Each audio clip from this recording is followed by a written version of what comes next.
청년기일수록 거짓말 빈도가 상당히 높은 그런 형태가 나타납니다. 왜 그럴까 한번 생각을 해보면 가장 자연스럽게 거짓말을 많이 할 수 있는 그런 시기가 아닌가. 가장 많이 사회적으로 이렇게 감시를 받고 조금 통제를 받을 수밖에 없으니까 진실이나 실제로 일어났던 일, 실제로 안 한 일, 이런 것들을 얘기하면 처벌받을 거라고 하는 두려움이 많았을 때라서 또 그럴 수도 있겠죠. 그리고 또 한편으로 보면 아이들이 사회 속에서 나 자신을 제대로 찾아가기 시작하는 때잖아요. 친구들과의 관계에서 어쩔 수 없이 혹은 선의에 혹은 자연스럽게 나오는 거짓말들도 이때 빈도가 쭉 높아지지 않을까 하는 생각도 해보게 됩니다.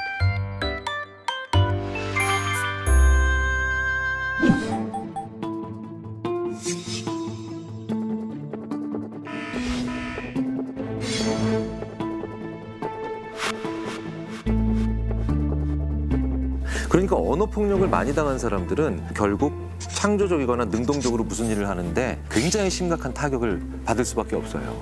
자, 그러니까 내가 부모이든 아니면 선생님이든 아니면 직장의 상사든 욕을 함으로 인해서 사람을 단기적으로 움직일 수 있을 거라고 하는 근시안적 관점을 절대 오래 가지시면 안 됩니다.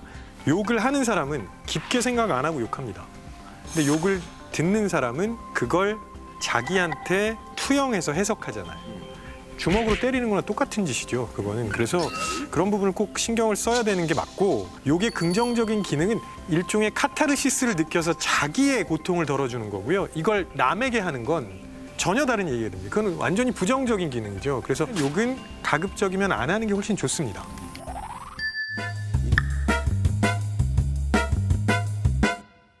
우리 아이가 어디 가서 기죽지 않았으면 좋겠다 이런 생각을 많이 하셔가지고 너 굉장히 잘났어 계속 칭찬을 하시는 부모님들이 많은데요.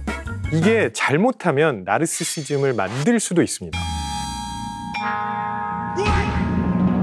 자기에 대해서 사랑하고 자존감을 가질 수 있게 되는 건 본인이 무언가를 해서 그 과정에서 얻게 되는 건데, 그런데 그걸 먼저 심어주시려고 하는 거예요. 또 다른 게 바로 뭐냐면 완벽주의를 강요당할 때 조금 더 하자가 없다라는 생각을 만들기 위해서는 내가 1등이 되는 수밖에 없어요. 아, 다른 사람들을 밑으로 내려보내야만 되는 거구나. 공존하는 건 안 되겠구나. 이렇게 생각을 하기가 쉽다는 겁니다. 근데 이타심이 적은 건 경쟁력을 없앱니다. 사람들은 이기적인 사람부터 사회에서 제거해 나가니까요. 뭐가 필요해 하는 순간 뭔가를 주고, 이런 부모님들이 네가 해달라는 거 다 해줬는데 너는 왜 그러느냐, 나중에 이렇게 생각합니다. 근데 사실은 그 해달라는 걸 즉시적으로 다 해준 거 그 자체가 문제일 수 있다. 저희 인지심리학자들뿐만 아니라 거의 모든 학자들이 21세기의 가장 중요한 역량은 이타성과 공존 능력이다. 아이들한테 그냥 기다려 하면 안 되고요. 자꾸 설명을 해주시면서 보여주셔야 돼요.